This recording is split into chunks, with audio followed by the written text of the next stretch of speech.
faut savoir que la région de Donzère-Mondragon était la région du Bas-Rhône où il y avait le plus de pentes, où la navigation était la plus difficile. Donzère-Mondragon a été un grand ouvrage, puisque c'est le plus grand sur le Rhône. Hein. Oui. Moi, j'ai toujours dit que Donzère-Mondragon, c'est le barrage, enfin, l'ouvrage de la CNR le plus spectaculaire sur le Rhône. C'est effectivement une cathédrale des temps modernes. Quand on est à l'intérieur, c'est absolument impressionnant.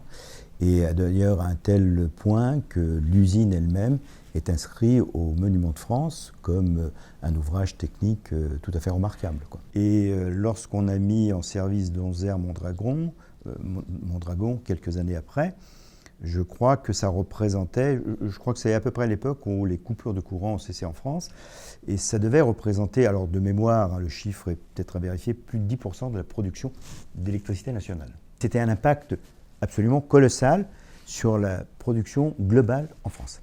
La France avait décidé de se doter de l'arme nucléaire et qu'il fallait une usine d'enrichissement et que pour cette usine d'enrichissement, il y avait besoin de beaucoup d'énergie et qu'en fait, il y avait une ligne qui allait directement de l'usine CNR de Donzère-Mondragon jusqu'à l'usine d'enrichissement avant que des centrales nucléaires n'aient pris le relais sur Eurodif.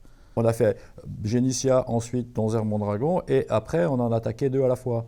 Ce qui fait que les mises en service se sont multipliées entre 1954, qui est la mise en service de Donzère, et 1981, qui est l'aménagement de Vaugry. Donc en 25 ans, pratiquement, le Bas-Rhône, le Rhône aval a été équipé complètement.